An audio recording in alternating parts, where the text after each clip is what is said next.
Right, so I'm on another motorway journey, starting a little project.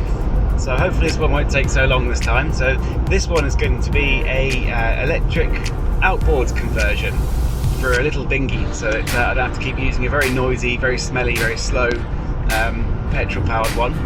So yeah, hopefully this won't take too long. So we're just nipping on the motorway now, about half an hour to go, and we'll see what we can do from there.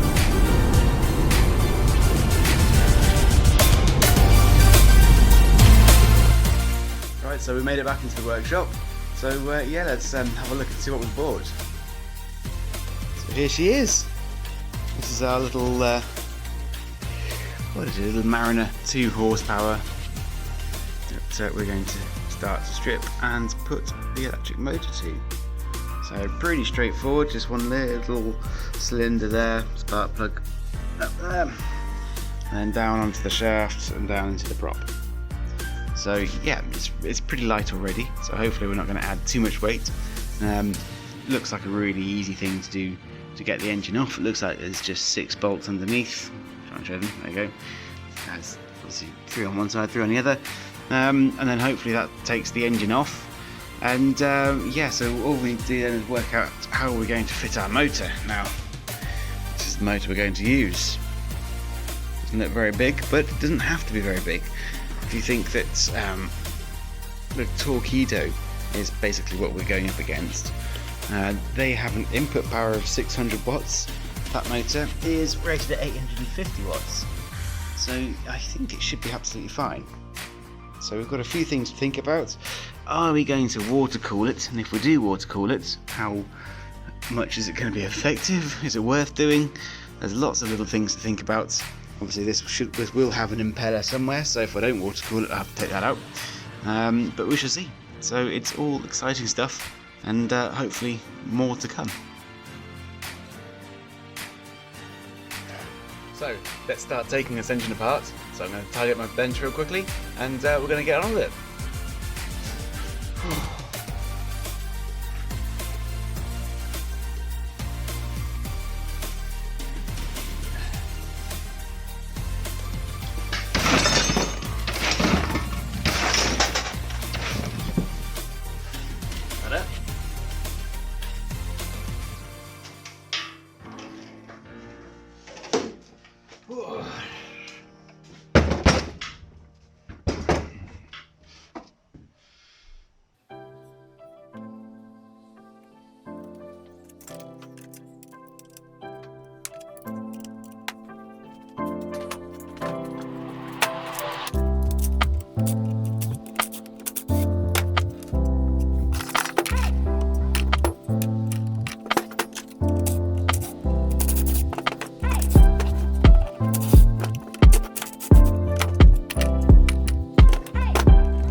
So, situation update, we've got the engine off, so that's the old petrol engine, really easy, just 6 bolts underneath, the shaft then slides out, so hopefully now we can, well, we won't need this again, so I might be able to sell it, see if anyone wants to buy it, and go from there. So they're quite rare, these little engines, because you're not allowed to have a 2-stroke engine anymore. People are tending to keep hang of them. Anyway, so I'm going to try and remove this guy here. So I think that's part of the shaft or the water tube that goes all the way down to the bottom of this bit. So next thing to do is we're going to separate the bottom bit, have a look at it, and see what it looks like inside there.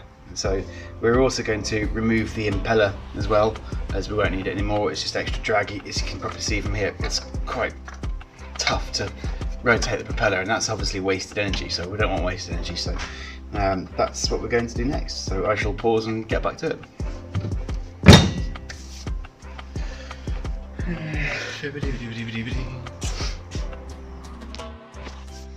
Righto, so this is with the bits and bobs disassembled.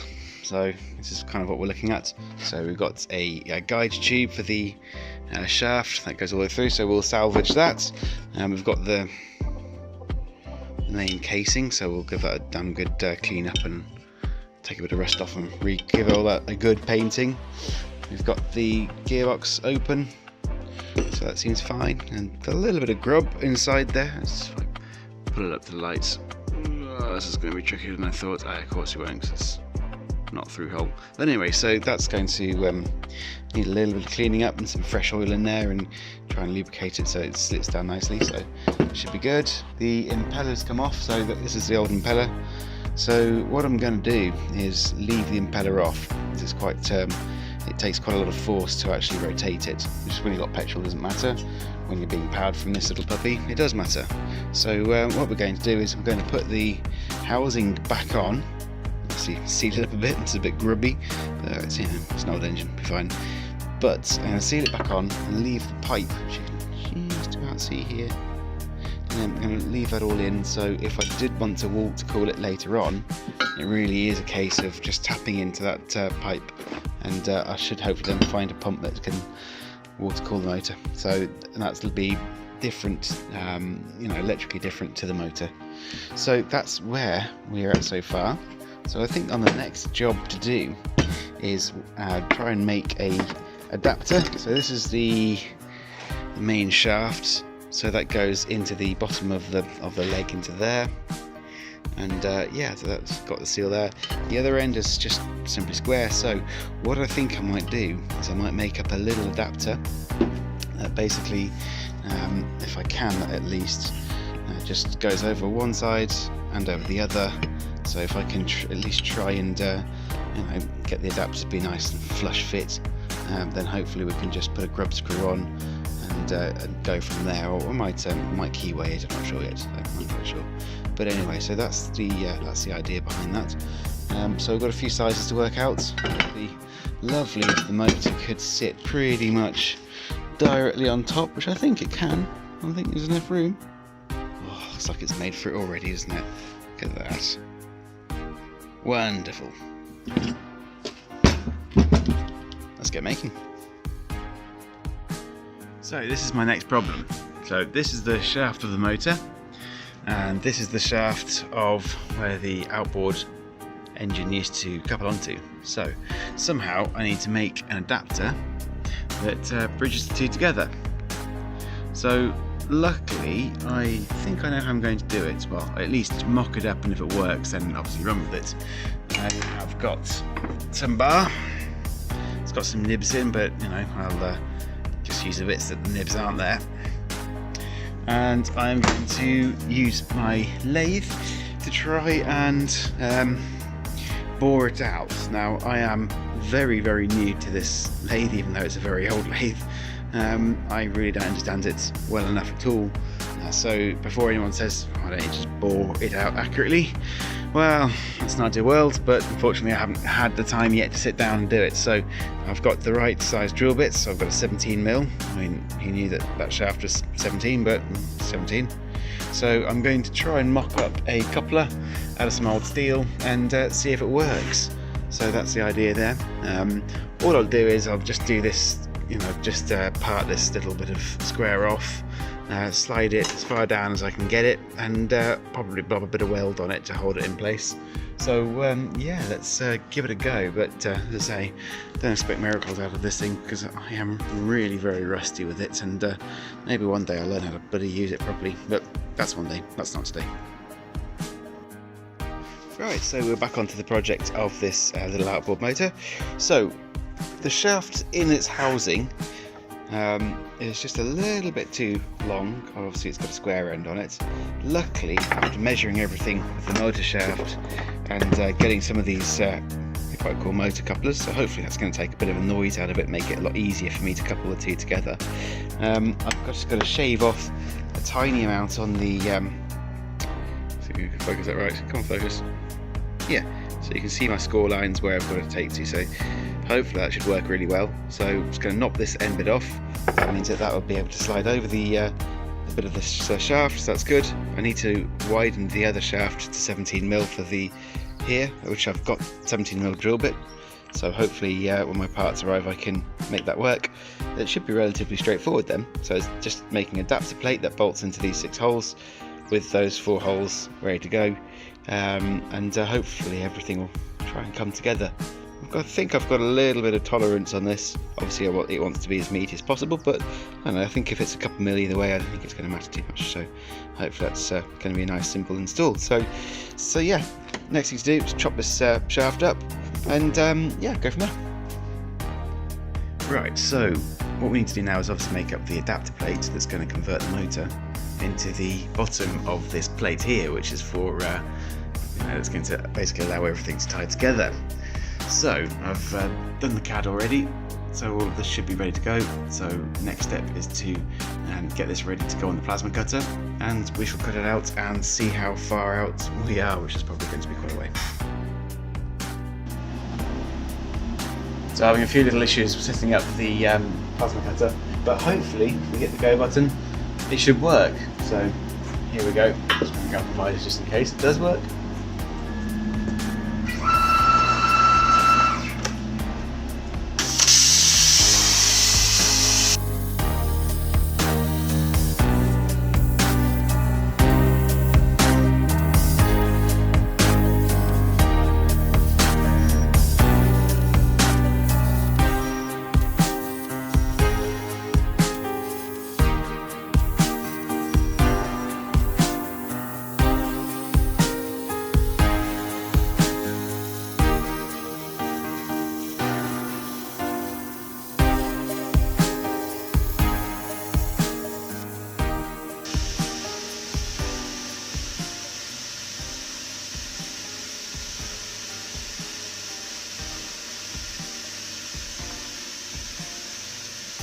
Great stuff. Just one tiny bit there didn't cut, but I'll get the handheld plasma on that and just whip it out. Other than that, come out alright. Well, that's the result of the CNC plasma ring. I have just welded on these studs as well. Obviously I can't have through bolts, it's just a bit too tight, so I've literally just welded them on and ground it back a bit. So yeah, so that's what the look is after the plasma cuts. You can see the edges are pretty good, to be honest. Well, it's not bad for a DIY plasma cutter, is it really? So yeah, and it's just pretty central in the hole, which is great. And the best thing is,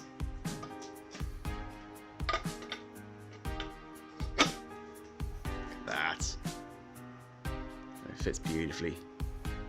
So yeah, very happy with that. So yeah, I'm going to try and put the shaft in and see what see what I can do.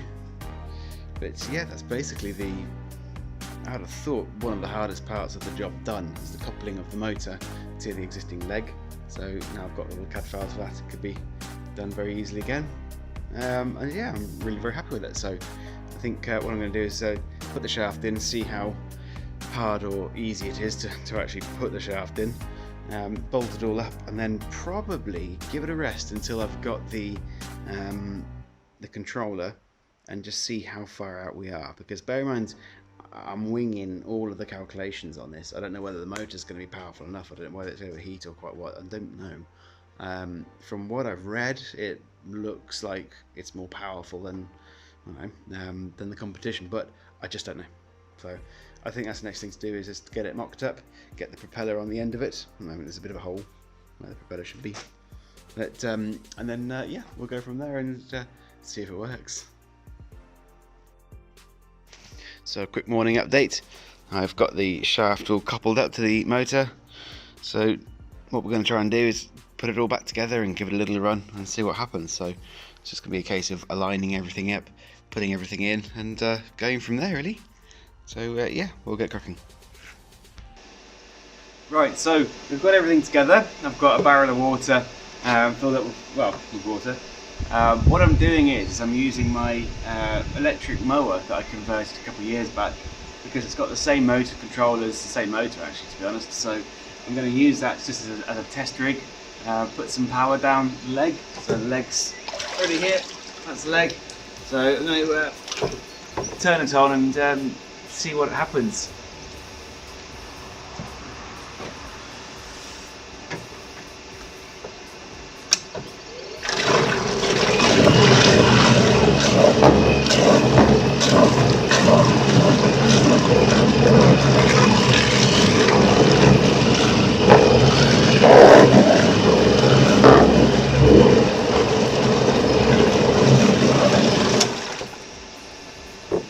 Well, it works. It's turn this off. It's pretty hard to hang on to it. Obviously it cavitates a lot and then grips and then luckily cavitates. There's a hell of a lot of force going through that. So looking at the display, it's pulling about 400 watts already. So it's hopefully it's got twice as much as that to give as well. So it's not too bad. So I ran it outside of the water and it pulls 150 watts just to drive the gear and everything else, which is a little high, but what can we do? I haven't got an underwater direct shaft one. Obviously you'd have a lot less losses for that, but it is what it is. So yeah, basically on to the next challenge of putting the batteries and the controller on and then testing it really. So far so good. So my next job, which I've just finished off, is to make this stainless steel carrier. I used stainless steel because I had it. I think I'm going to paint a new one, everything anyway.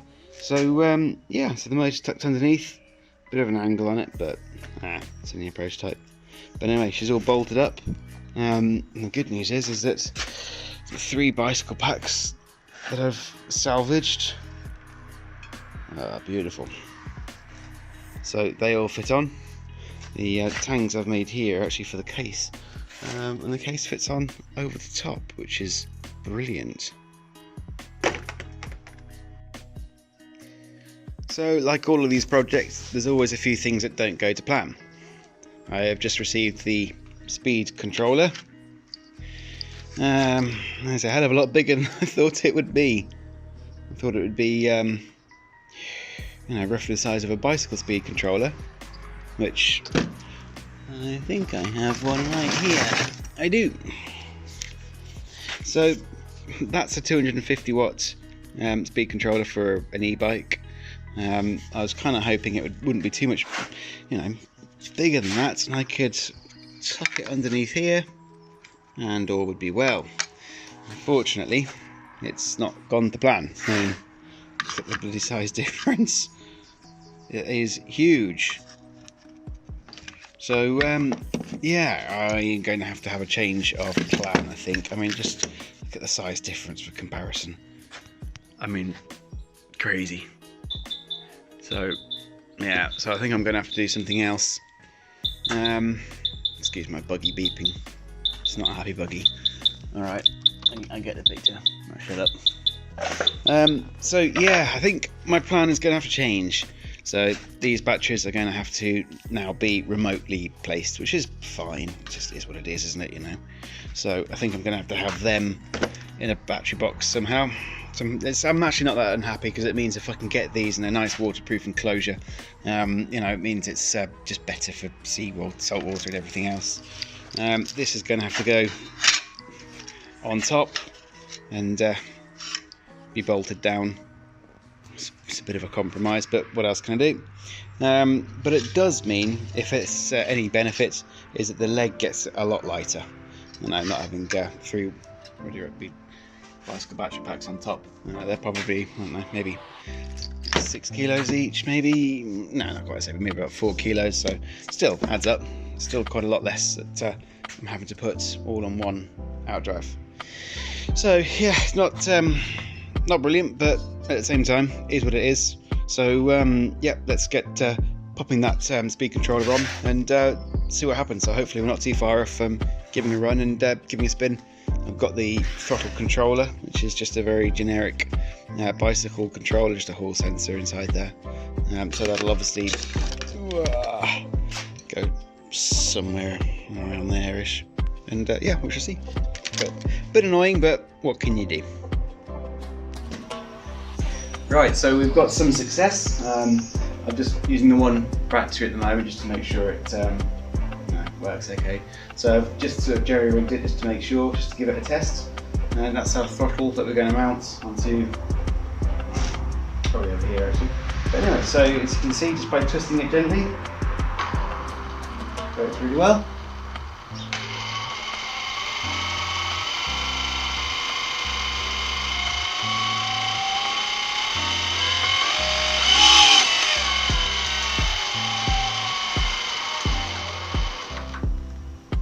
I think we're going to have some power there. I think that's going to be really good. So I think the next thing to do then is get the wiring done properly. Can't quite do the batteries yet because I've got no connectors or fuses or anything like that, but we'll get there. And yeah, really, I think we're sort of cracking on with it really.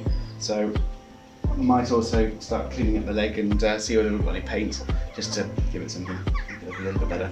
A few little things to do, like loosening these bolts up because they're a bit tight, but other than that, yeah, I'm really quite happy with that. It's very responsive.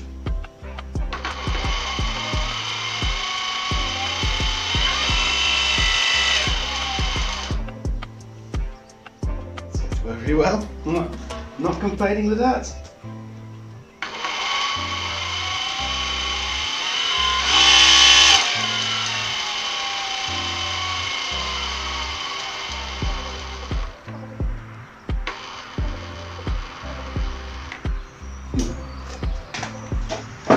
Cool.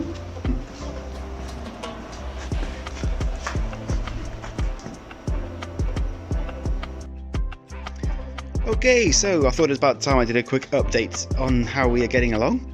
You might have noticed that the outdrive has changed colour, so I've given it a good paint on what I hope to be some pretty industrial paint, but you know, I only finished it up last night, so I'm guessing it's still got a little bit more cure time. So we have the throttle back on, and I've also put this plastic cap on the back. Now the reason for it is when you buy an e-bike controller, you get all of this rubbish. Now I don't really want to cut it all off just in there. I might do, but yeah. Still, it's just easier if I can just shove it all in that box, put the cap, which is underneath the batteries, of course it is, over the top, you know, so that's just going to fit over the top. Neaten everything back up. So that's where we're at with the outdrive. So hopefully, I've just soldiered these two up.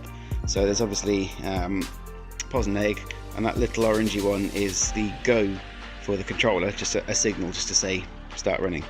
So next thing to do, just going to do these the motor phases up. So that's going to go through its own stuffing gland onto the plug. So I'm just going to chop that off. Put some nice heat shrink over the top of that, so it doesn't look too bad. And so yeah, next thing to do after that, other than the battery, is I want to make a cap that uses these tangs that come up here. So I want to have another piece of steel that goes over the top, so it clamps that controller in, not stupidly tight, and also there's a handle on top. It'll be a hell of a lot easier just to undo the screws and just lift the whole thing out. So that's where the leg is. Batteries, we've come on quite well with them. I'll just get that out of the way. So I know this is the wrong way around. It's just that should be the female side, not the male side, but you know, it'll be fine. So far we've got the 4 bicycle batteries. They've all been tested. They've all been sort of seeing how much amp hour is in them. I mean, it's not bad. Certainly when you think these are meant to be 6.6 amp hour cells, one of them is low, 5.7, but still, they'll be fine. They're matched up. I'm happy with that. But these cells are probably 8 years old, so I have seen some 2014 markings on them, something like that anyway. So yeah, it's good that they've still got their capacity, which is fine. And well, I mean, they came for free, so come on, they're fine. So they're going to go in this box. I'm going to put some sort of cutout, if I can find one in there. And then basically that's pretty much us done. So a little bit more fabricating for the top, That needs to be modified so it sits down better, but still, I don't think we're too far off now, hopefully, but we shall see. So bear with me, I'll get all the wiring done, I'll tidy all that up, and then hopefully we can test it all out. So this is the battery all put together.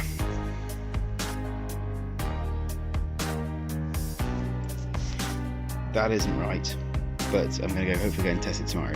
I have got a proper cutout coming that'll be external, so you can turn everything off and on from that. But it'll do for the time being.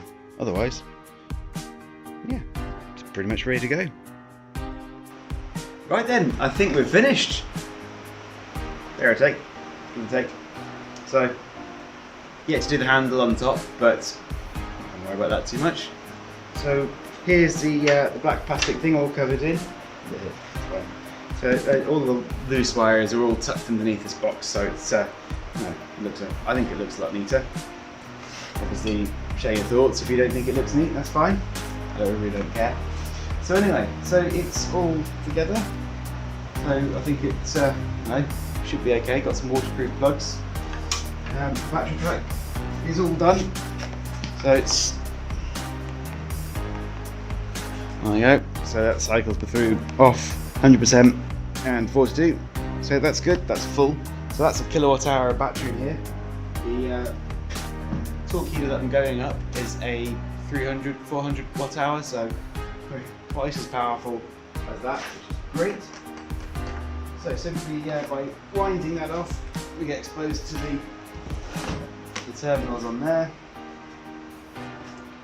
Shove this in. It'll only go in the right way around, so there shouldn't be too much of a problem there, it says. Good. So that's now tucked in. This would normally be, if you imagine your transom, let's say, is here, this box here would normally be just underneath the transom. And on my dinghy, I've got a little carry strap, well, 2 carry straps either side on the transom. So my thoughts were, this is just going to be velcroed or some sort of strap just to keep it upright. I don't think it makes too much odds, but that's just what I was thinking. That's it. That's it done. So hopefully, if I give that there we go. I've even got the motor spinning the right way around this time. So, the plan is now, it needs to be tested, I think.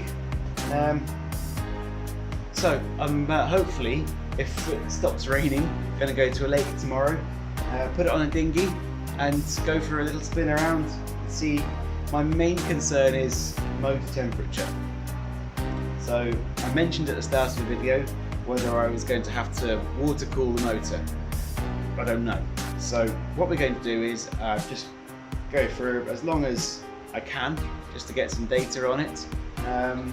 Just keep going around this lake and just keep an eye on the temperature on the motor. I know it will be the weak point in my system. We've got 1,000 watts of controller. We've got a kilowatt of amp hour, basically, of kilowatt hour. So we've got plenty of power here, plenty of power here.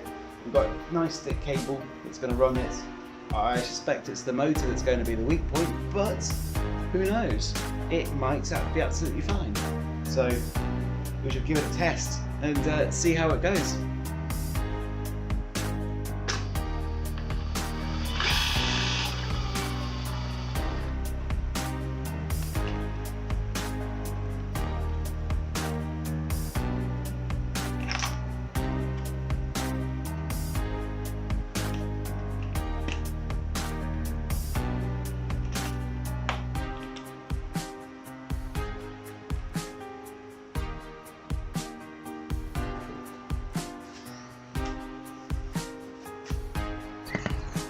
Right, so we're actually in a lake at the moment, and yeah, it seems to be like it's working quite well. I've got the battery pack just down there. Excuse the state of this dinghy, it's very dirty. But yeah, I mean, it seems to be going along quite well.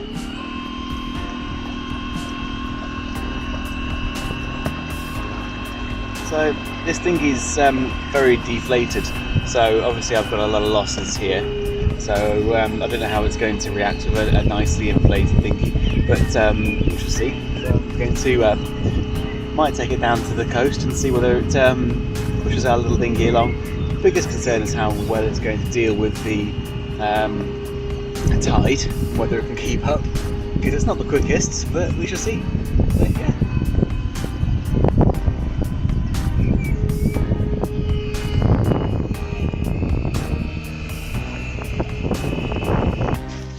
Well, we're back in the workshop after our little first trial with the electric motor project. I think, to be fair, I think it's been a success. I'm really happy with the results.